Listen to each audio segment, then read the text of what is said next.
ni ukuvuga ko amategeko ntabwo muri yo habonetsemwo uburuhukiro. Yego. Nicyo gituma ubwo muri yo hatigeze habonekamo uburuhukiro, hatigeze haboneka isabato. Nicyo cyatumye Imana yavuze iby'undi munsi.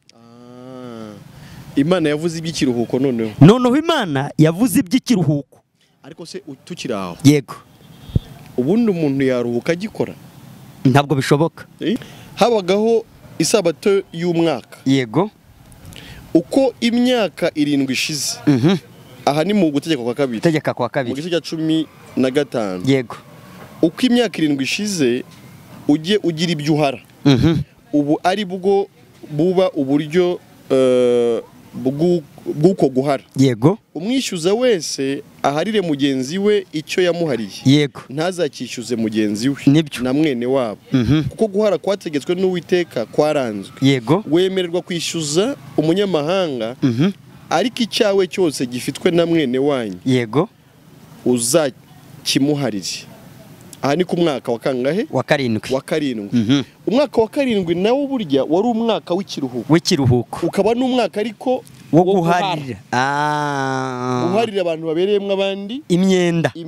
Yego. Ariko ukaba n'umwaka abantu barazi igihugu ihinga. Ntibahinge. Ntibagire indi mirimo bakoraho kuwo mwaka. Bagatungwa na kimeza. Yego. Ngo ajye mu ijuru. Okay. Yarananiranye. Kandi nk'uko twabivuze, nubwo umuntu yamunaniye kugeza na n'Isaka bavuga ko azabishobora, ariko byo byagaragaye ko ibyo bidashoboka.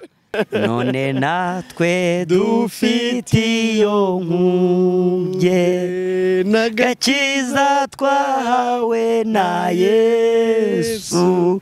Niba ushaka amahoro ngwino wihitiremo agakiza ureke kurimbuka.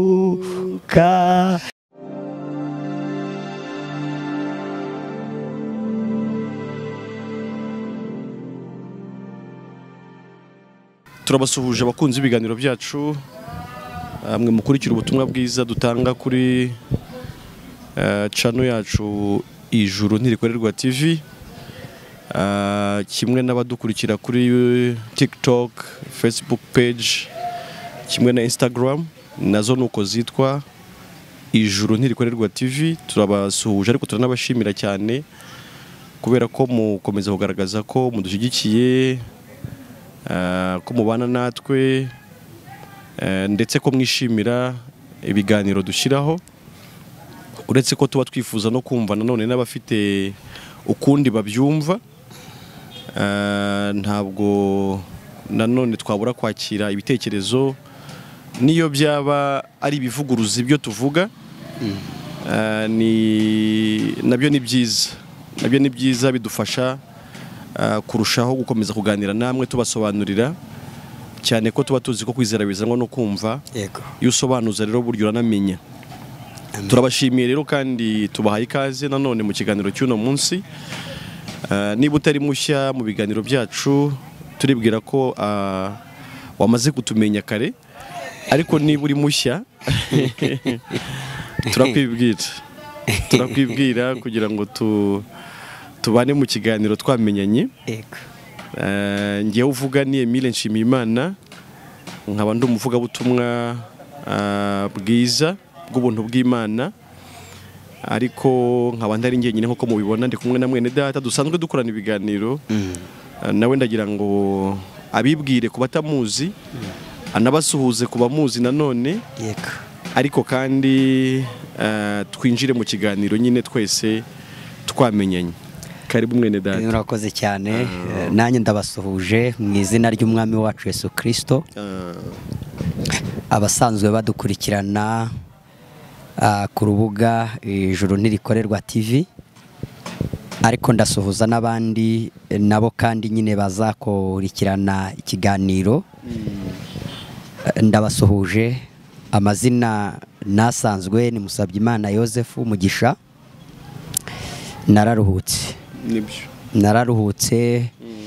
nararuhutse ariko nduhukira muri Kristo. Nararuhutse nduhukira mu Mana. Nakiriye ikiruhuko mu mutima wanjye kubera ko kuri ubu simba mfite ubwoba bwo kubana n'Imana. Mbanye n'Imana ariko washingiye ku kwizera icyo Kristo Yesu yankoreye. Imana ishimwe. Amen. Ibyo dukomeje gushimira Imana ariko tuyishimira ikintu gikomeye. Yego. Mu by'ukuri abantu bagira amashimwe atandukanye bavuga ko bashimira Imana. Yego. Ariko akenshi akaba ari amashimwe ahindagurika. Yego. Mbese ku buryo ibintu umuntu ari gushima uyu munsi ejo ataba akibibonamo ishimwe. Yego. Bigendana n'igihe cyabyo. Ejo bikaba byahindutse mbese bitakimubonereye. Yego. Ariko twicyo dushimira Imana ni ikintu yadukora ariko cy'iteka ryose. Nibyo. Ku buryo rero nishimwe naryo ni iry'iteka naryo. Iry'iteka ryose. Amen. Icyo tuvuga rero gikomeye nuko twamenye mu by'ukuri by'iherezo ryacu. Nibyo. Biba bitangaje kandi binateye ubwoba buriya Mugisha. Yego. Iyo umuntu aba hano mu isi azi neza ko azapfa, ako kantu kumve. Ndakumva. Kuko ajya gushyingura abaturanyi, ajya gushyingura inshuti, ajya gushyingura abavandimwe. Yego. Ni igihamya cy'uko nawe aba azi neza ko azapfa. Kuba umuntu aba mu isi rero azi ko azapfa ariko atazi ngo nimfa nzajya he. Nicyo kibazo gikomeye cyane. Ikibazo gikomeye cyane. Ntacyo yakora ngarwegezeyo. Kuko ngenda urumva isi igira byinshi bwira abantu. Yego. Twiteganyirize, twizigamire. Yego. Dukora ibi n'ibi ejo hazaza hacu hazamere neza. Ariko biba biteye ubwoba iyo abantu bari gutekereza gusa ko ejo hazaza habo hano mu isi. Yego. Isi batazabaho iteka, ahubwo bazi neza kuko bizamera kose igihe kigomba kugera bagapfa bakayivaho. Ntibagira amatsiko yo kumenya ibya nyuma y'ubu buzima. Yego. Ngo nabyo babitekerezeho ndetse babitegure, babe banabizi neza babifiteho amakuru ahagije yizewe. Twe rero ko dushimira Imana gikomeye nuko ibya nyuma y'ubu buzima yabidusobanuriye. Tukaba twicaye mu isi, turi mu isi tugenderamo, ariko dufite amakuru yizewe ko nituva aha ndetse aribwo tuzaba tugiye aheza gusumbya aho turi. Icyo rero nicyo dushimira Imana. Nicyo tuyishimira. Mu magambo aziguye cyangwa mu magambo yumvikana turashimira Imana ko yaduhaye ubugingo buhoraho muri Kristo Yesu. Imana ishimwe. Tukaba twicaye ariko mu isi tuzi neza ko ubwo bugingo tubufite.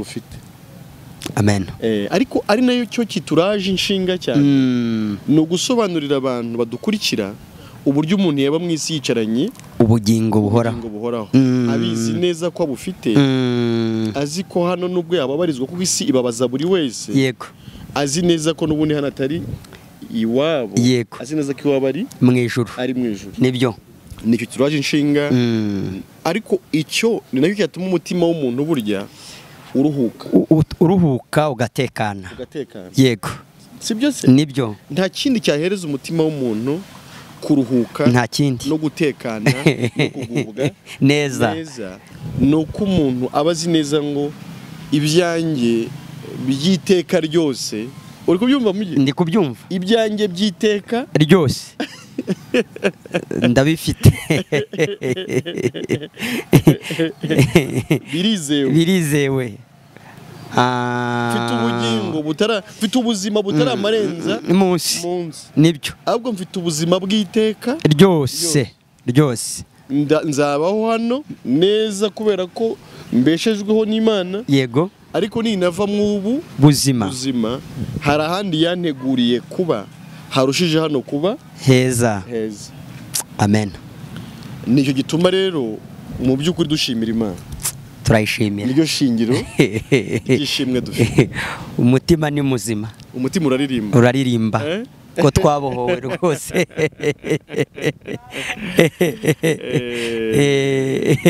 Urumva rero reka mvuge ko mu by'ukuri iyo ni nayo sabato nyayo y'ukuri.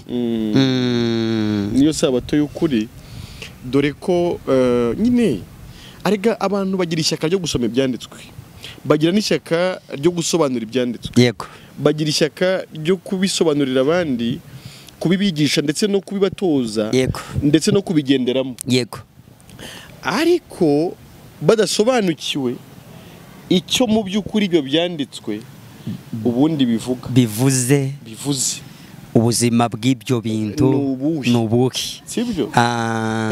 Urumva rero nari mvuze icyo kubera ko nubwo tuvuga ngo iyo niyo sabato y'ukuri, ntitwirengagije ko hari n'abandi bafite isabato ariko itari y'ukuri.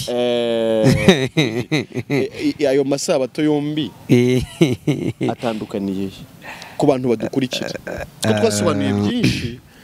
Ndagira ngo nicyo tugikureho urujijo, nibyo tugihe umucyo, nibyo umuntu ukurikira Ijuru ntirikorerwa TV afata umucyo w'isabato, nibyo. Ubundi nk'uko wari ubivuze muvandimwe, nyine hari abantu benshi, yego, bavuga ko bizihiza isabato, ndetse bakaba mu by'ukuri bavuga ko ari nabyo byakorwa ariko bikanezeza Imana. Yego.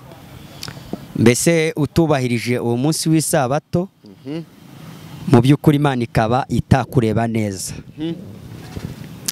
Ariko ubundi isabato, ubundi mu magambo asobanutse, bivuze ikiruhuko. Niyo sabato. Ariko ntabwo bivuze ikiruhuko cy'umunsi umwe, nta nubwo bivuze ikiruhuko cy'iminsi ibiri, si n'ikiruhuko cy'ukwezi, ahubwo ni ikiruhuko cy'iteka. Ariko nta nubwo bivuze ikiruhuko cy'imirimo iyi isanzwe y'amaboko, bivuze ikiruhuko cyo mu mutima, ku buryo umuntu abaho ariko akabaho aruhutse mu mutima, nta kibazo afitanye n'Imana, ariko by'iteka ryose. Kubera ko iyo isabato ubundi ni itegeko rya 4 mu mategeko ya Musa. Ariko iyo usomye wibuke kweza umunsi w'isabato, hagakurikiraho n'andi mategeko. Hanyuma ayo mategeko ya Musa, ubundi Imana iyatanga yari yatanze kugira ngo nyirizina ubundi aze kumenyesha umuntu nyirizina ko ari umunyabyaha. Yari yatanze kugira ngo umuntu amenye ko adashobora kuba mwiza imbere y'Imana abiheshejwe no kubahiriza amategeko. Turibanda ku isabato. Nicyo Imana yatangiye. Ariko Imana yatanga kuko nusoma ijambo ry'Imana riri muri Yakobo ibice byaho 2:10, haravuga ngo umuntu wese witondera amategeko ariko agasitara kuri rimwe, yose azaba yishe yose. Kandi Imana ivuga amategeko ya Musa, ntabwo yigeze itanga itegeko ry'isabato ngo irirutishe itegeko ryo gusambana. Yose ubundi yaranganaga. Ariko iyo umuntu yifashe akavuga ngo dukwiye kubahiriza umunsi w'isabato nk'umunsi umwe, ariko mu mategeko ya Musa akicamwo n'ayandi. Ubwo bivuze ngo na ya sabato yubahirije y'umunsi nayo imbere y'Imana ntabwo yigeze ayubahiriza. Yego. Ubwo imbere y'Imana bivuze ngo ari naho mu mategeko bivuze ko ku munsi w'isabato nta wagombaga kugenda aharenze aho yatera ibuye ku munsi w'isabato. ku munsi w'isabato. Yego. Iryo tegeko ryo kubahiriza umunsi w'isabato, uragiye weza umunsi w'isabato. Yego. Kugenda aharenze aho watera ibuye ntabwo byari byemewe. Ubwo kuvuga ngo aho watera ibuye niba ari muri metero 100 naho ngaho, ariko kubera ko umuntu ku mpamvu z'uko umuntu aba mu mwijima ugasanga avuye hano agiye nko mu birometero 500 ngo agiye kubahiriza umunsi w'isabato mu rusengero runaka, ubwo yamaze kuyica, ubwo isabato yamaze kuyicaka.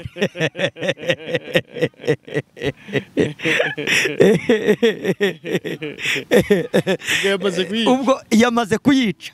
Abantu badukuri yayishe agiye kuyubahiriza, yayishe agiye kuyubahiriza. Hari naho mu mategeko havuga ko ubundi ku munsi w'isabato ibyo ukunda, ibyo wakundaga kurya, abatubahiriza uwo munsi nibyo ukwiriye kubaha, akaba ari byo barya. Niba ukunda inyama nizo ugomba guhereza abatubahiriza uwo munsi nk'uko ubahiriza, bakazihekenya bakazirya. None wowe abaduteze amatwi batwumve, babe maso bakurikire, kubera ko aha naho harimo ikinyoma giteye ubwoba, ku buryo mbese umuntu yihisha mwaha hantu, ariko mu by'ukuri wamubaza ibigendanye no kujya mu ijuru bikaba biri kuri we. Gusa akaba avuga ati ngewe nubahiriza isabato, we gusa akaba avuga ati nubahiriza isabato, ariko n'ubwo buryo ayubahirizamo bukaba ari uburyo butandukanye n'uko Imana yabivuze. uburyo yo yategetse isabato, uburyo yo yategetse isabato. Urashaka kuvuga niba nakumvishe ko no mu buryo bw'igishushanyo cy'isabato? Yego. Kuko hariho ibyari igishushanyo. Nibyo. Mu by'ukuri niba haravuzwe isabato y'umunsi, hari hagenderewe indi sabato, noneho iyiteka. Urakoze cyane. Yego. Noneho rero ariko ubwo nendaga kumva ko uri gusobanura ko no mu buryo bw'isabato y'igishushanyo ubwayo, yego, nayo ubwayo nta wabasha kuyubahiriza.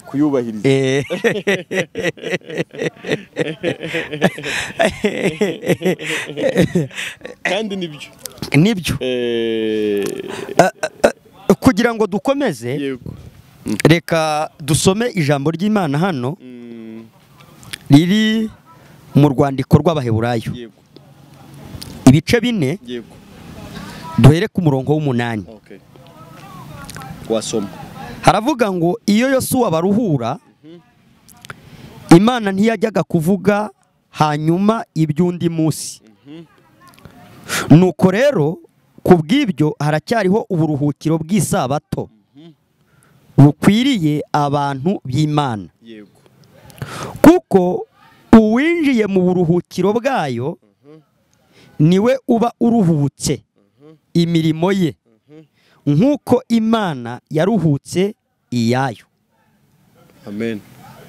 Iyo Yosuwa abaruhura, yego, ntago Imana yendaga kuvuga iby'undi munsi w'ikiruhuko. Kuki bavuzemo Yosuwa? Impamvu bavuzemo Yosuwa nuko iyo ubundi bavuga Yosuwa gesi mutandukanya na Musa, n'ubundi ni bamwe. Ubundi ngira ngo Yosuwa nyine yasigiriye yasimbuye Mose ku buyobozi bw'iteraniro ry'Abisirayeli. Yego, urakoze cyane. Yego. Ni ukuvuga ngo uzumva abafarisayo mu birego bareze Stefano bamureze ko bumvishije ngo atuka Imana ngo agatukana Musa. Ubwo nuko bari bamureze ko we avuga ko umuntu adashobora gutsindishirizwa cyangwa kugirwa mwiza cyangwa kugirwa intungane n'amategeko ya Musa.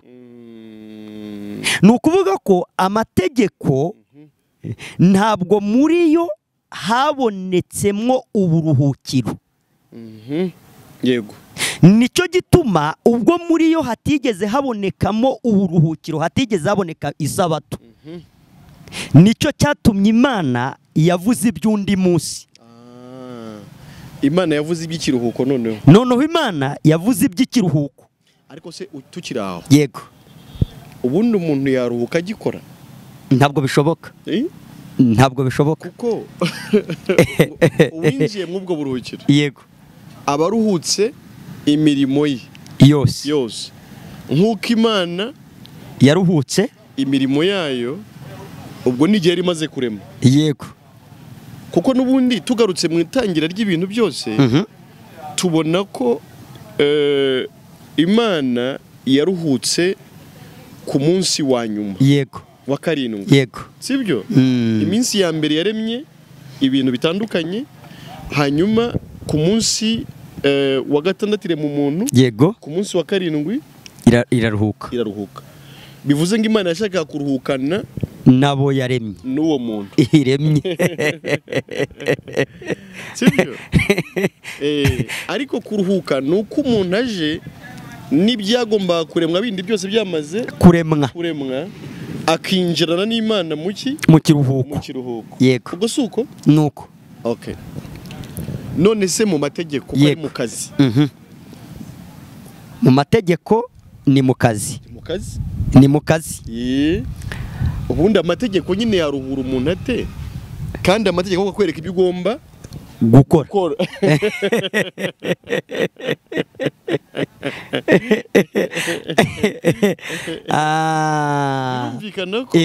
Birumvikana ko Isabato yatanzwe mu mategeko ntabwo yari yo kuruhura umuntu. Oya. Ahubwo nk'uko wabisobanuye, nk'uko n'andi mategeko yose yari ayo kurushya umuntu kugira ngo akanwa kose kazibwe. Yego. N'isabato nayo nuko yari imeze. Kimwe n'andi mategeko yose. Ubwo umuntu wese ukiri mu Isabato y'umunsi aracyari mu muruho, ntarakamenya ikiruhuko Imana yageneye abantu bayo. Kwa Mose nta kiruhuko gihari. Yego. Kwa Yosuwa nta kiruhuko gihari. Ukiri gushakira ikiruhuko mu iyo Sabato y'umunsi, ntarakamenya ikiruhuko nyirizina Imana yageneye abantu b'Imana. Ntabwo. Nibyo kweri. Ndi kureba mu kubara, tureta dukomereza naho warusomye. Yego.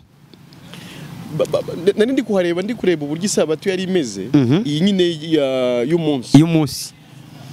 Mu gice cya 15:32 kubara 15:32, reka masome nta kibazo. Yego. Ngo Abisirayeli bakiri mu butayu basanga umuntu utoragura inkwi ku Isabato. Yego. Yatoraguraga inkwi ku Isabato. Abasanze azitoragura bamushyira Mose na Aroni n'iteraniro ryose. Abasanze atoragura inkwi. Bamukingiranira kuko bari batarabwirwa uko bamugenza. Yego. Babamukingiranye. Babamubitse. Uwiteka abwira Mose ati, uwo muntu ntabure kwicwa. Iteraniro ryose rimwicisha amabuye inyuma yaho baganditse. Yego. Iteraniro ryose rimujyana inyuma yaho. Yego. Bamutera amabuye arapfa uko Uwiteka yategetse Mose. Yego.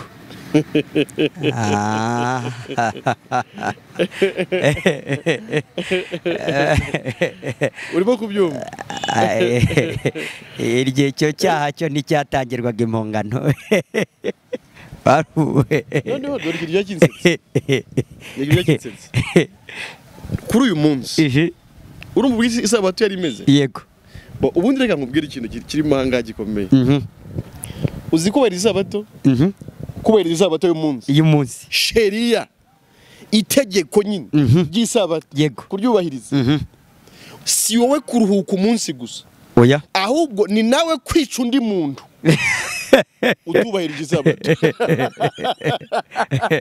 Aba iyo batabikora gutya Imana yari kubamara. Kubahiriza Isabato si ukuruhuka umunsi w'Isabato gusa, ahubwo ni ukwicisha amabuye uwayishe umuntu utaruhutse ku Isabato.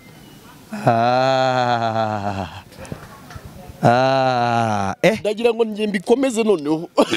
Ni nako na Yesu yarabivuze ngo mwumvishe bavuga, ariko ndababwira ko n'uwifuje gusa abayishe aba yamaze gusambana, n'uwanze mwene se aba yamaze kumwicanya. Wowe utubeshye ko ubahiriza Isabato umaze kwica abangaho bateye amabuye, ubahora ko bishe Isabato bataruhutse. Niko bigomba kugenda. Hari wita kubwira ati rero ati impamvu ati nuko mu gihugu cyacu ati batemera ko byubahirizwa gutyo. None se ubwo wowe urayubahiriza igice kandi ko igomba kubahirizwa ukwiye. Yaravuze ngo nta n'akadomo, arega ntimukajye kugira ngo twirengagize amategeko, ahubwo tuba tubona mutayazi ngo kugeza aho isi n'ijuru bizakurwaho itegeko ntirizavaho akadomo cyangwa kanyuguti kamwe. Iyo navuga amategeko rero mama n'abatazi barimo bavuga ibyo Paulo yanavuze, abantu bapfa kuba kwigira bigisha amategeko batazi n'ibyo ngo bavuga ngo babishe meze niwe baza amategeko bwayo n'igitinyiro cy'amategeko. Wasobanukiwe amategeko washyira umupira hasi. Reba uyu muntu basanze atoragura udukwi gusa ku Isabato akwiriye gupfa. Bamutera amabuye kugeza apfuye. Aba nabo rero ubwo ba Mose ubwo bari bubahirije Isabato kubera ko bashyize mu bikorwa iby'Isabato iteganya. Isabato igusaba nyine kuruhuka k'uwo munsi, ntugire umurimo n'umwe uwukoraho, n'umugaragu uri iwawe n'ingamiye iri iwawe nayo ikaruhuka, ntiyemerewe kurya n'ubwatsi. Urakoze. Ariko ntibirangirira aho, n'undi wese wayishe agomba gupfa, nawe agomba guterwa amabuye. niko mategeko bivuga. Nuvuga rero ngo nuko ngo mu gihugu cy'u Rwanda ngo batabyemera cyangwa mu kindi gihugu urimo ngo batabyemera, oya, ubwo ni ikigaragaza ko ahubwo utamenye igihe ibintu byahindukiye. Uzi ko niyo mpamvu mu ijambo ry'Imana mu rwandiko Paulo yandikiye n'Abagalatiya nko mu bice 3 ngira ngo ku murongo w'10 abiringira aravuga ngo abiringira imirimo itegetswe n'amategeko bose nibivume. Yego. Ngo kuko byanditswe ngo havumwe umuntu wese udahirimbanira ibyanditswe mu gitabo cy'amategeko byose ngo abikore. Urakoze cyane. Nguwo umuvumo rero. Nguwo umuvumo. Ni umuvumo ukomeye ahubwo. Ni umuvumo ukomeye cyane. Urumva rero nk'uko wazo ubivuga nta kiruhuko kiri mu Isabato y'umunsi. Oya. Nta kiruhuko kiri mu mategeko yo kwa Mose. Nta gihari. Ibyo byacaga amarenga mu by'ukuri y'ubundi buruhukiro bw'itekano. Tumaze gusoma noneho wayibara mu gice cya 4 Imana yageneye abantu bayo. Yego. Ariko nanone tujyane kuko navuze ngo tugaruke ku itangiriro. Yego. Turebe uburyo Imana yaruhutse. Yego. Twumve n'uburyo umuntu n'ubundi agomba kuzaruhuka. Umuntu akwiye kongera kuruhuka ari uko n'ubundi yinjiranye n'Imana mu kiruhuko, asobanukiwe nanone iby'Imana yakoze byuzuye, kandi ari uwo muntu Imana igira ute ibikorera kugira ngo azabisohoremo aruhukane n'Imana. Nibyo Isabato noneho nk'uko no mwiremwa byagiye. Yego. Imana ikarema umuntu imaze kurema ibintu byose ikamuremera kugira ngo aze aruhukane nayo. Niko n'uyu munsi hari ibyo umuntu yasabwaga gukora, yego, atabasha gukora, ariko Imana ikabikora mu cyimbo cye, ikabikora mu cyimbo cye, ikabimusaba guhuza noneho ngo yinjire mu kiruhuko mu Isabato cy'ibyo Imana yakoze.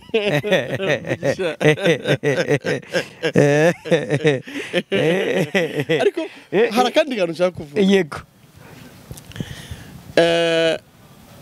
Ntabwo Isabato mu by'ukuri ntabwo Isabato n'igishushanyo ubwayo. Ntabwo yari Isabato y'umunsi gusa.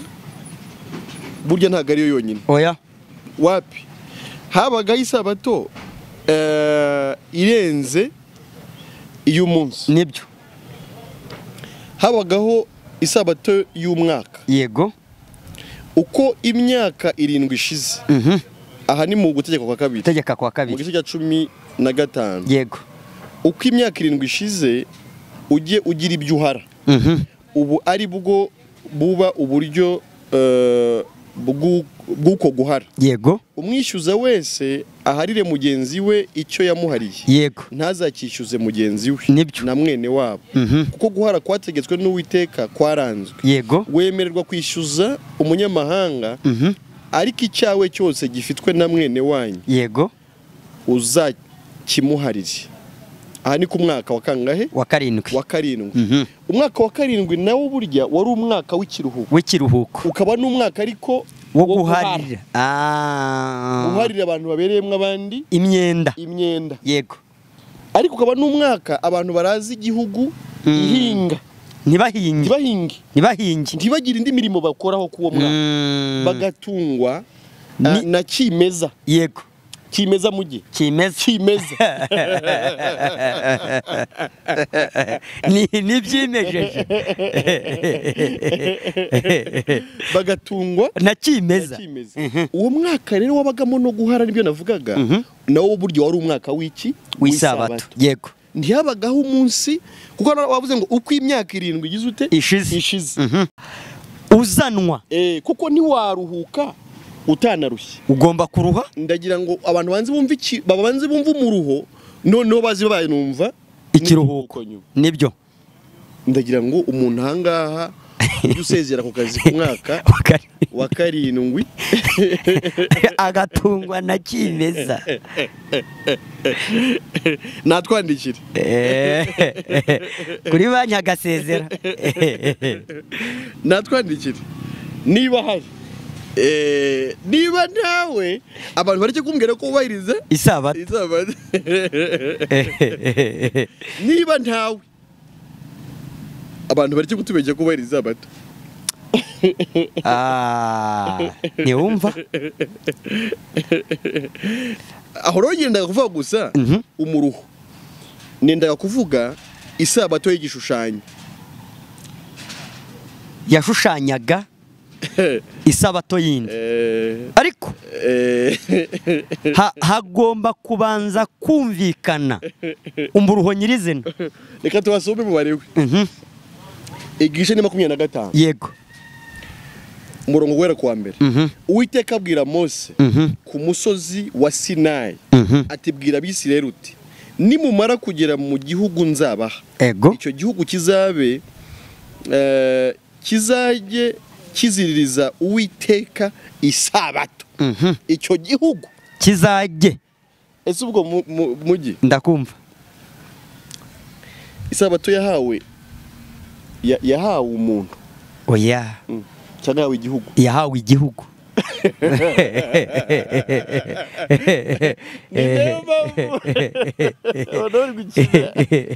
Ibintu batazi. Arega Isabato ni munayizi. Imana ishimwe ko uyu munsi yadoye kuva ku Isabato. Ari ibintu nanjye mba numva nshaka kuganira n'abantu. Uve icyo gihugu kizajye kiziririza Uwiteka Isabato. Nta Isabato yahawe umuntu, yahawe igihugu. Igihugu. Nibyo. kuko bavuga kuraza igihugu ni ukuraza igihugu ihinga ni igihugu cyose umurongo wa gatatu uzajya ubiba mu murima wawe mu myaka 6 yonyine kandi mu myaka 6 uzajye wanganya amahage y'imizabibu yawe yego kandi abarimo usarura imyaka yabyo ariko umwaka umurongo wa 4 wa 7 uzajya uba isabato yo kuraza igihugu ihinga yo kuziririzwa Uwiteka ntukawubibemo ku murima wawe ntukawanganyemo amahage y'imizabibu yawe urimo kubyumva ndi kubyumva umurongo wa 5 kimeza ntuzayisarure inzabibu zo ku muzabibu wawe utogoshwe nazo ntuzazisarure uwo mwaka ujye uba uwo kuraza igihugu ihinga urimo kubyumva ndi kubyumva kimeza y'igihugu yo muri uwo mwaka w'isabato ijye ibabera ibyo kurya wowe n'umugaragu wawe n'umuja wawe n'umukozi wawe ukorera ibihembo n'umunyamahanga ugusohokiye yego n'amatungo yawe n'inyamaswa zo mu gihugu cyawe ibyo byose kimeza yacyo ijye ibibera ibyo kurya yego urimo kubyumva ndi kubyumva ni umwaka wo kuraza igihugu ihinga abantu bagatungwa na kimeza umuja umugaragu amatungo umukozi kuri uwo mwaka wa 7 bazajye batungwa na kimeza ubwo nukumara uwo mwaka wose mu kiruhuko nta no kwanganya amahage ku mizabibu oya yo kujya kwicira nibyo ariko ubwo bari kubwira umuhinzi kubera ko hari nibwo kazi bakoraga barahingaga bakanorora ubwo bari kubwira n'ukora muri banki cyane bati nawe ku mwaka wa 7 jya usezera tungwa nibyo wazigamye mu myaka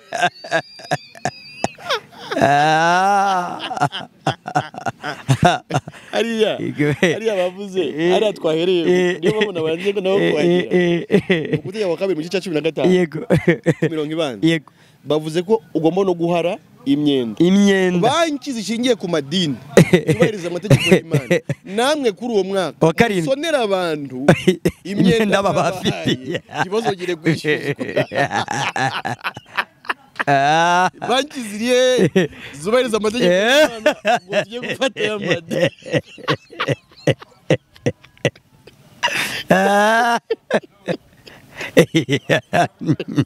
ubundi umuntu atarumva amategeko arakina iyo umuntu atarasobanukirwa ariko cyanditswe cyavuze ngo yatanzwe kugira ngo ahindure abantu ingege muri Ezekiyeli 20:25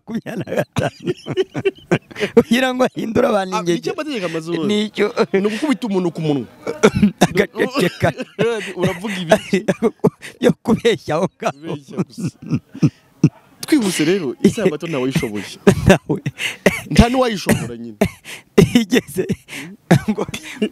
ngo Yesu yigeze ari kumwe n'abigishwa be mu gice ngira ngo cya 11 cya Matayo ngo bari kwigendera banyura mu murima w'amasaka ngo barasoroma baririra ngo abafarisayo babaza Yesu ngo kubera iki abigishwa bawe bakora ibizira ku munsi w'isabato Yesu arababwira ati ntabwo mwasomye ibyo Dawidi yakoze ko yinjiye mu rusengero akarya imitsima yo kumurikira Imana kandi nta wundi muntu wari wemerewe kuyirya Dawidi akayiryana nabo bari kumwe ni none mwebwe muri kuvuga ngo abigishwa bariye amasaka ku munsi w'isabato bigaragara cyane kuhereye kera kose abantu bakinaga nibyo batazi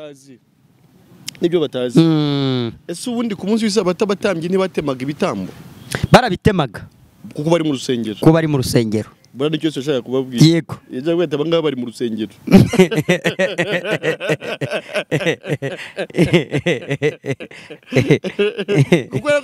Kuko umwana w'umuntu. Yego. Ari n'umwami w'isabato kandi abaro bari mu isabato. Mu isabato bibereye mu rusengero. Mbese bayihoramo. Ababo bahora mu isabato.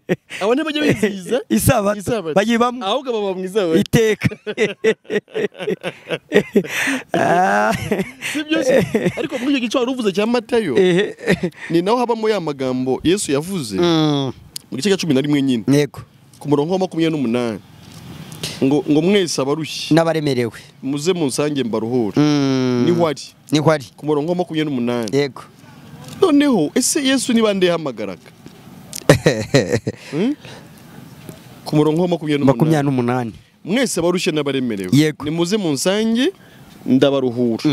Mwemere ko bagaragu banjye munyigireho kuko ndi umugwaneza kandi nkaba noroheje mu mutima, namwe muzabona uburuhukiro mu mitima yanyu. Kuko kunkorera kutaruhije n'umutwaro wanjye utaremereye. Ni ukuri hano yahamagaraga abantu bari Isabato. Nibo yahamagaraga. Ni ukuri. Nibo yahamagaraga. N'abafarisayo baziririza Isabato. Kandi avuze ngo mwese abarushye banaremerewe ni muzi. Akaba atararemererwa akaruha gusa atararemererwa rero. Kubanza ukaruha abakuruha urarushye ariko nturaremererwa. Kuremererwa kandi reka koko uba utari wanaremererwa ni impamvu zo kuba gusa witiranya ibintu. Kuko ijambo ry'Imana ryavuze ngo indi myaka yose 6 ukora imirimo yawe, ariko ku mwaka wa 7 ni umwaka w'isabato ni ikiruhuko. Utari wahagarika ubushoferi mu mwaka wa 7. None se n'imingamiya zigomba kuruhuka, ubwo moto nizo zigomba kujya mu muhanda. Oya.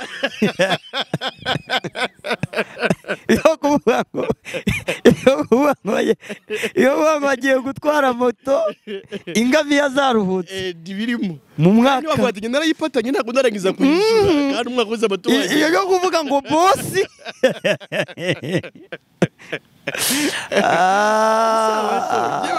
wowe twandikire muri comment tubwire ko wubahirije Isabato, utubwire Isabato wubahirije nimba ari wowe wayishyiriye. Kuko abantu biremera ibyabo bakabishyira ku rwego babasha gushobora. Noneho bakavuga ati twubahirije Isabato. Ariko Isabato yategetswe n'Imana, nta muntu n'umwe wabasha kuyubahiriza. Ntibishoboka. Ahubwo niwe Yesu ari guhamagara ngo wowe uruhijwe n'Isabato utashobora, wowe uremerewe kubera kwikorera ibyo utabasha gushobora, ngwira unsange ngirene nkuruhure. Amen. Ari naho handi nyine ngo yo Yosuwa abaruhura ntabwo Imana yendaga kuvuga ibyundi munsi. Aha rero niho Yesu ari guhamagara abantu. Yego. Mu yandi magambo Yesu niwe buruhukiro, Yesu niwe munsi. Niwe munsi. Yesu niwe Sabato y'ukuri itari igishushanyo. Ariko se niba koko Yesu ari kuvuga ngo ni nge mwami w'isabato, ubwo bivuze ngo nta yindi hejuru ya Yesu, hanze ya Yesu, nta yindi sabato ihari. Kuko avuze ko ari we mwami w'isabato. Ubwo bivuze ngo kumenya uburyo ki Yesu yaruhuye abantu, ubwo nyine ukaba wimitse umwami w'isabato, ubwo uba winjiye mu kiruhuko. Amen. Ese ubundi ariko umuntu ukorera ijuru yavuga ari mu Isabato gute? Uvuze ibyo naringiye kuvuga.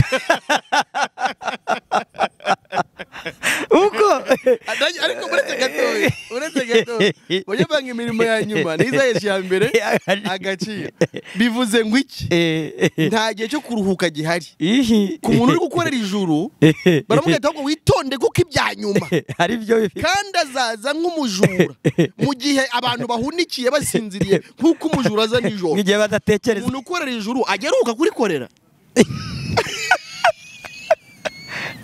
aho niho ruzingiye niho ruzingiye niba umuntu ukorera ijuru atajya aruhuka kurikorera yego ubwo ntashobora kugera mu isabato kandi akiri gukorera ijuru ako kantu bakumve neza kubera ko icyo bita kumasha ku ntego kweli aho noneho turi kurasa ku ntego uzi ko nyine bise byumvikana aruhuka imirimo ye yose nk'uko Imana nayo yaruhutse imirimo yayo none umuntu ugikora akorera ijuru ubwo koko yabeshya ko yageze mu buruhukiro ese ubundi mujyi batatubeshye umuntu atadushutse ubundi nakaye kazi umuntu arimo kandi karuta gukorera ijuru kandi icyo kintu gihangayikishije umuntu wese umuntu wari we wese yego siyo mirimo z'abantu barimo niyo mirimo abantu barimo si byose none niba bavuga ko umuntu azageza ku munota wa nyuma ataranamenya niba ibyo yakoze byuzuye yego ko ari uguhora akora amanywa nijoro ubwo umuntu ugikorera ijuru yaruhuka ate ni ukuva mu kazi akazi kandi ni ukuva mu kazi nabwo akazi umuntu akora ariko atazi ibyo akora kuko nabwo hari igihe umuntu yibwira ko ari gukorera ijuru ariko akaba ari mu kazi ariko nako atazi aho rero niho bikomereye ngaho bikomereye aho niho bikomeye byibura yaba hari ikigero cy'ibyo umuntu yagombaga gukora noneho akavuga ati ubwo maze kubyuzuza ngiye kwicara nduhuke ubu ndi ku gipimo cyuzuye umwami aje gutwara abe nanjye yanjyana ariko uko batazi n'ingano y'ibyo bagomba gukora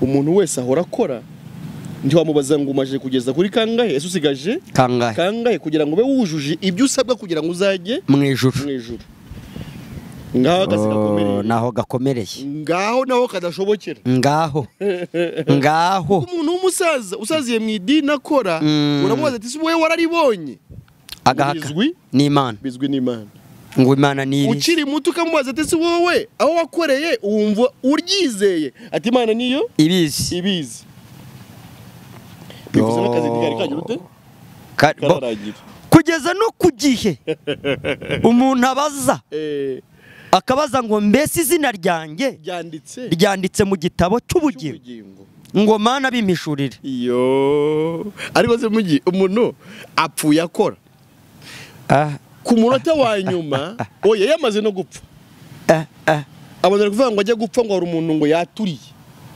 ubwo biri kuvuga ngo iki ubwo bari gucungira n'ubundi ko byibura yaba yariheshejwe n'umunota wa nyuma ubwo n'ubundi ibyo yakoze byose na mbere ni zero ahubwo bari kureba byibura ngo ku munota wa nyuma niba hari umuntu yabashije kwaturira ibyaha ati hari uwari uhari ngiyi imirimo y'imfabusa ngiyi imirimo ituzura kuvomera mu rutete kugosorera mu rucaca guta umwanya kuyoberwa inzira kuzimira kurorongotana dore ngiki cyabaye ku mwana w'umuntu ngicyo ngo uyu muntu wese ari guhamagara ngo wowe urushye uremerewe wora wisubiramo umuntu ahora kuri zero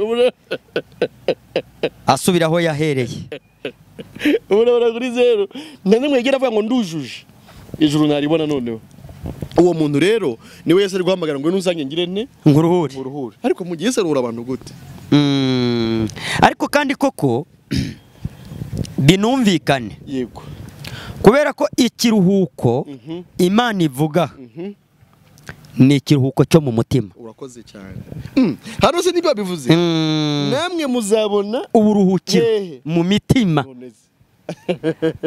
uburyo rero Imana yaruhuye mw'abantu. Ari umuntu wabimbwiye. Arabimbwiye yire ngaruka ku Isabato. Nabese uzuhuka iki ku Isabato? Ati ngenda uhuka imirimo. Uraruhuka. Ndamubwira ati rero nuwagiye muri siporo nawe yaruhutse. Nawe yagiye Aho niho abantu twa Kristo bacaga. Nabese utandukana n'uwagiye muri gym. Kubanza n'abakurusha ahubwo yanabize n'icyo. Niba rukuruka umubiri abari muri gym bakurushije kuruhuka pe. Ni gute umuntu avuga ko we afite kwizera? Ariko kumva n'ubundi ibintu byose bivugira mu mubiri. Kuya tumva ko ibi biba bivugwa ari iby'umwuka. Ni iby'umwuka. Ntabwo ari iby'umubiri. Ntabwo ari iby'umubiri. Yesu rero niwe waje gutanga uburuhukiro bwa hehe? Bwo mu mutima. Ate rero kugira ngo nyabura umuntu dukurikiye aruhuke. Ubwo buruhukiro rero Yesu yarabutanze. Yego. Kubera ko imirimo yasabwaga umuntu ngo ajye mu ijuru. Okay. Yarananiranye. Kandi nk'uko twabivuze nubwo umuntu yamunaniye kugeza na n'Isaka bavuga ko azabishobora. Ariko byo byagaragaye ko ibyo bidashoboka.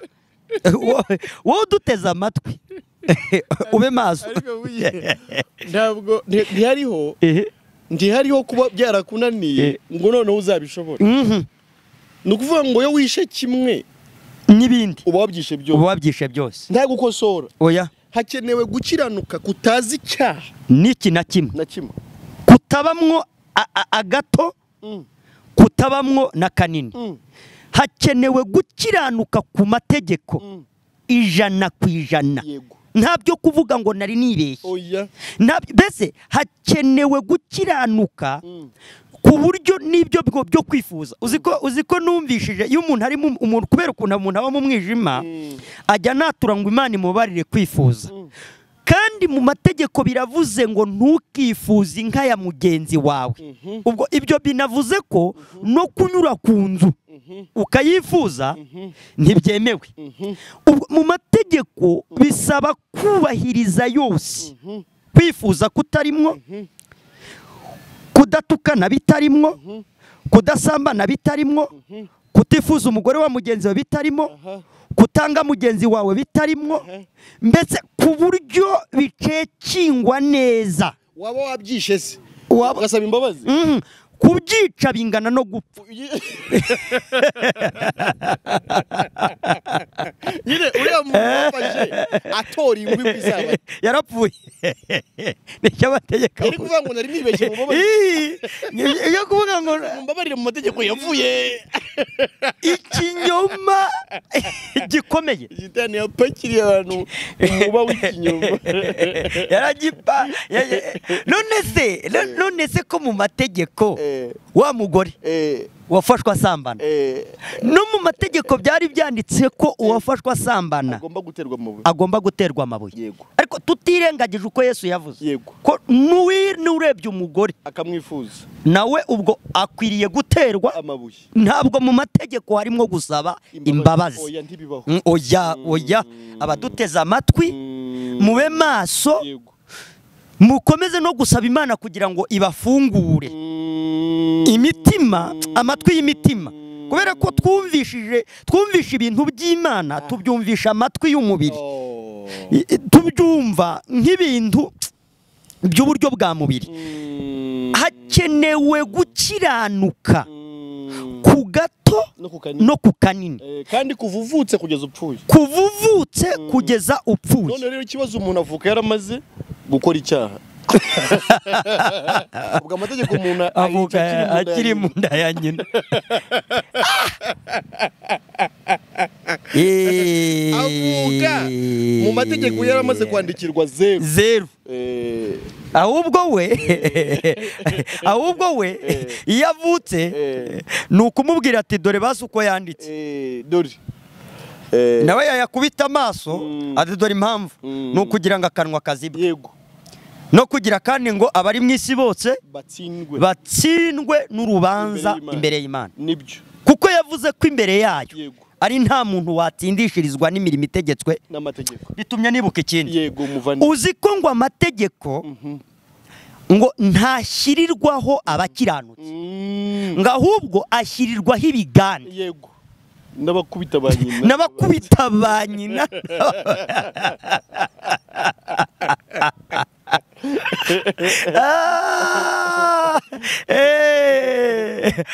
Twari tugeze ukuntu umuntu araruhuka ariko niyo ruhuka umuntu utararuha.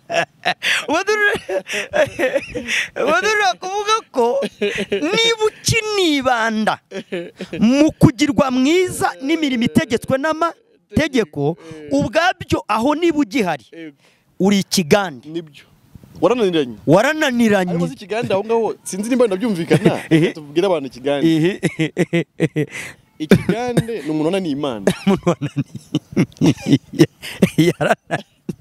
Kuko ubundi amategeko ahari nyine kugira ngo wa muntu Imana imwereke ko ari mubi byo kurimbuka, byo gucirwaho iteka. Iyo rero wemeranijwe n'Imana kuri mubi, amategeko umurimo wayo ababusoje. Ariko iyo ukomeje kwinangira umutima, ego abagihari kugira ngo akwemeze kuri umunya byaha. Mu yandi magambo amategeko nayo abantu bananiranye banze kwemeranya n'Imana ko ari abanyabyaha. Nibyo nibwo bugani. Ni umushinjacyaha. Ni umunyabyaha. Ukomeza kukubwira ati uri umunyabyaha. Iyo wemeye rero yego ko ukamanika amaboko, umushinjacyaha akwemeje ibyaha ariko nawe ubyemera, yego noneho wajya watsindishiriza. Ariko ubwo umurimo w'umushinjacyaha kuri wowe ugize ute? Ubwo nanone uburangiye. Ariko reka tuvuga iki? Ese umushinjacyaha wehe burya we abakuwe mu kazi cyangwa umurimo we urangiye kuri we wamaze kwemera? We umurimo ubukomereje ku bandi, ku bindi bigande.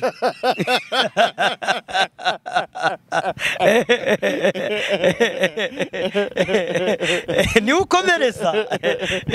Mu yandi magambo umushinjacyaha aracyahari kuko n'ibigande bigize gute? Biracyahari. Ariko kubamaze kwemera wenda abariho dukomereza. Kubamaze kwemera basi bakamanika amaboko. Yego. Noneho bajya babona uburuhukiro. Amen. Noneho bajya bakwinjira mu Isabato. Amen. Noneho rya jambo ryajya ryabasohoraho rivuga ngo mwese abarushye n'abaremerewe muze musange. Ubwo noneho babemeye gusanga umukiza. Amen. Amen. Bavuze ati turarushye turanaremerewe, reka dusange umukiza, umutabazi, umurengezi. Amen. Aturengere. Amen. Amen. Uwo rero yaraje. Amen. Amen. Uwo yaraje umucunguzi witwa Yesu. Waje mu isi avuka mu buryo bw'igitangaza. Yego. Nk'uko ijambo ry'Imana rivuga. Yego. Aza ari Imana ariko yemera kuvuka mu buryo bw'abantu. Avukira muri Mariya cyangwa muri Bikira Mariya. Yego. Ariko aza ari Imana. Yambaye umubiri kuko yaraje kuba umuhuza w'Imana n'abantu. Ariko ijambo ry'Imana rivuga ko atarafite kamere y'abantu. Yari Imana ariko yemeye gusiga ubwiza, icyubahiro, gukomera yari afite mu ijuru. Araza yemera kuza mu isi, yemera kuvuka mu buryo bw'igitangaza. Zari impamvu zo kugira ngo aze kuruhura abarushye baremerewe. Kuko iyo usomye ijambo ry'Imana nko mu Baheburayo igice cya mbere, hari ijambo rivuga ku murongo wa 3, hari ijambo rivuga ngo uwo kuko ari ukurabagirana k'ubwiza bw'Imana n'ishusho ya kamere yayo. Naho gusa nuko ngo niwe shusho ya kamere y'Imana, niwe bwiza bw'Imana, ariko waje wambaye umubiri. Yambarira umubiri muri Bikira Mariya, yambara umubiri wacu ariko adafite kamere y'icyaha, ariko afite ishusho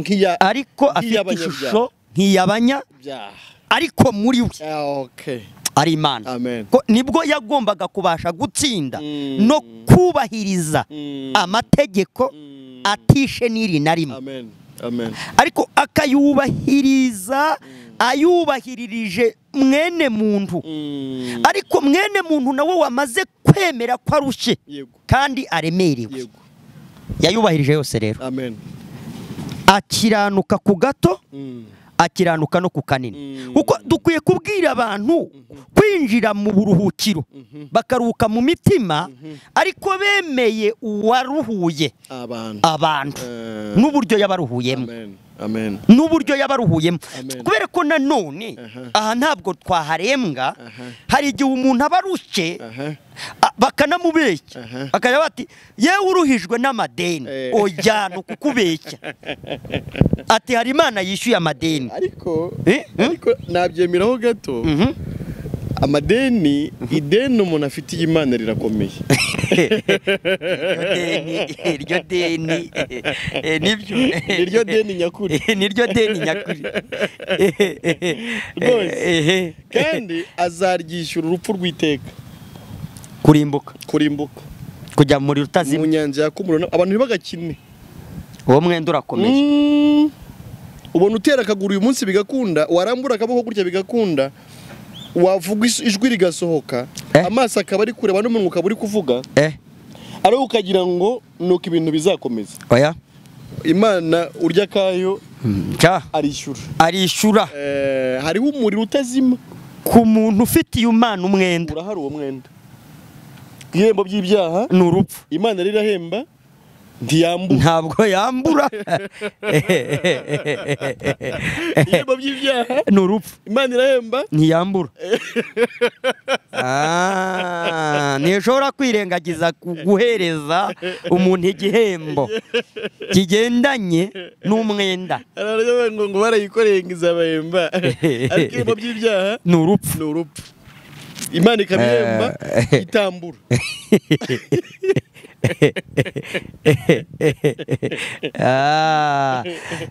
Noneho rero hari Yesu waje yubahiriza byose. Amen. Ijambo ry'Imana riravuga ngo mu rwandiko Pawulo yandikiye Abaroma ku gice cyawo cya 5 nko ku murongo wa 18 n'uwa 19 havuga ko igicumuro cyazanywe n'umuntu umwe cyatiye abantu bose gucirwaho iteka. Ariko nanone icyo gukiranuka cyakozwe n'umwe. Iyo tuvuze icyo gukiranuka cyakozwe n'umwe ni Yesu. Cyakozwe n'umwe.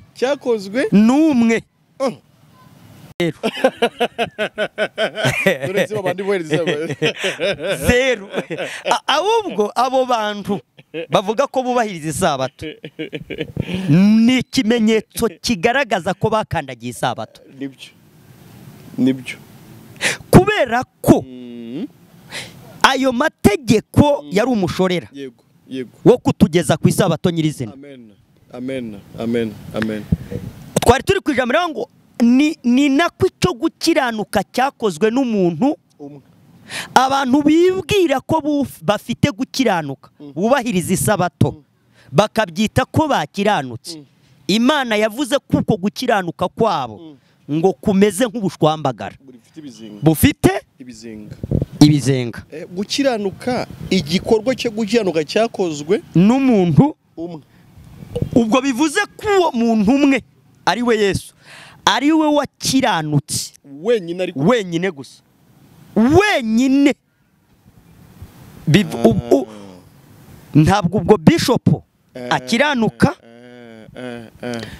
potere ukubeshya ntakiranuka, munyamasengesho, mwinginzi, umudiyakoni, umukumirizi ntabwo akiranuka, umusatuzi ntabwo akiranuka, ni ukubeshya. Ariko vugi nibutse uziko uvuze mu kanya ukandagira Isabato.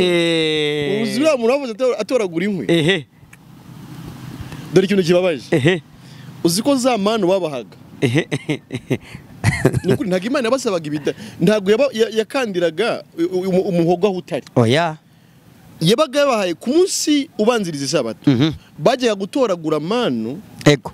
Imana ikabaha manu z'iminsi ibiri kugira ngo ku isabato batazakenera ibyo kurya babe babifashe babifite. noneho tekereza umuntu agiye gushaka inkwi ngo ajye guteka ibyo kurya ku munsi w'isabato kandi Imana yatanze ibyo kurya basi aho kwica isabato byakumvikana noneho byakumvikana basi sinzi nyine twe tuba tubyumva ariko urabyumvise ukanagira isabato icyo ari cyo nuko Imana yatanze ibyo kurya ibyari bikenewe byose by'uwo munsi yego kandi ku bantu bose manu zamanukiraga rimwe buri wese agafataho izo ashoboye yego none Imana yatanze ibyo kurya byo ku isabato yego ku bantu bose abantu batoraguye ndetse reka mvuga iki ku yindi minsi iyo wabibikaga byagwaga inyo bikabora ntabaga wemerewe gufata iby'iminsi ibiri ariko ku munsi ubanzira isabato byari byemewe. Imana yatanze ibyo kurya ku bantu bose ku isabato ibyo kurya birahari wogiye gutoragura inkwi ngo witekere ibyo kurya byawe noneho noneho bivuze ko ku isabato nta by'umuntu bikenewe oya none ibyo abantu bavuga ko bakorera Imana kwica isabato ibyo abantu bavuga ko bakorera ijuru kwica isabato mu yandi magambo winjira mu buruhukiro ari uko umaze kwakira iby'Imana yateguye kera bikugira umukiranutsi kandi mu buryo bw'iteka ryose. Amen. Noneho iyo usuzuguye rero iyo manu yavuye mu ijuru iyo usuzuguye gukiranuka ese bivuga ko ari we mutsima wavuye mu ijuru ukajya gutoragura inkwi z'amasengesho ukajya gutoragura inkwi za nibatura ukajya gutoragura inkwi z'amaturo ukajya gutoragura inkwi z'icyacumi ukajya gutoragura inkwi zo gusatura ukajya gutoragura inkwi z'ubudirije ukajya gutoragura inkwi zo gusaba Imana imbabazi watura urapata bagomba gutera amabuye yo kuba wishe isaba kandi koko ayo mabuye jawe Imana yavuze kwihemba ntabwo yambura kwica isabato bingana no kujya mu muriro utazima no gusuzura kwica isabato no gusuzugura iby'Imana gukoreye muri Kristo nicyo byari bihagije kugira ngo bikugire intungane ubyemeye ukabarwa gutungana kwa Yesu we wakiranutse mu kimbo cyawe agamije kugira ngo nubyizera akwihere gukiranuka kwiteka ukubarweho ube mu kiruko cy'iteka ryose wowe rero ukajya kwitoragurira inkwi ku isabato ukamutegereje ko bagutera ariko uziko hari ujya gutoragura inkwi yijyanye ariko hari n'undi ujya kuzitoragura nawe azitoragujwe n'abandi yigize ngo abavugishwa ngo bari kuguhuza n'Imana bari kuguhunza ahubwo icyo bari kugukorera ni ukuguhunza Imana ariko ari wowe ari bo mwese ikibategereje ni umuriro ni ukwicishwa amabuye ni umuriro utazima uzarya abanyabyaha ariko Yesu yabivuze ngo abarushye n'abaremerewe nimuze mu musange abaruhure izere kimwe gusa cyuko ibyo wasabaga byose wabonye umucunguzi Yesu arabikora kandi abikora mu mwuzuro wabyo kugira ngo numwizera ubarweho ibyo Yesu yakoze ube mu isabato ariko ufite n'ibyo kurya byo mu isabato apana vuga ngo kwizera ngo kudafite imirimo nyine ukudafite imirimo nuko utaba wizeye Yesu nicyo ubundi ubwo waba ushaka kwigira muri Isabato ntabyo kurya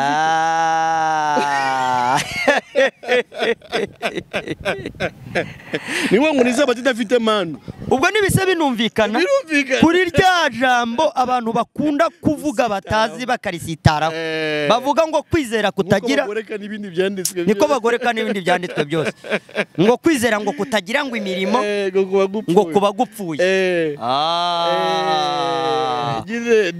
nibyo ngibyo nuko kuntu wakwinjira mu Isabato ntabyo kurya ufite ariko kwizera tuvuga ni ukwizera Yesu wakoze imirimo yose wasabwaga kugira ngo iyo mirimo ihinduke iyawe.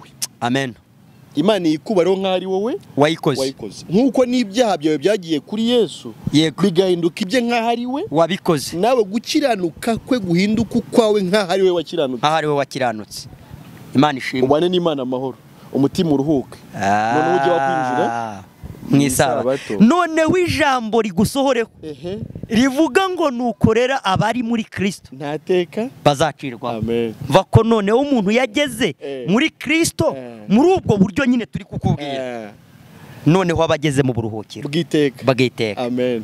Ubwo ntabagiciriweho iteka, ariko ujya gutoragura yego we agomba gucirwaho iteka. Gutoragura nk'ubwibuke no kujya guhurumba gushakisha utwo turimo twawe, utwo tuntu two kuvuga ngo tuyikorere izadu, utwo tuntu two kuvuga ngo hari impamvu Imana izatwibuka, ngo nuko twakoze neza buri munsi tudacogora.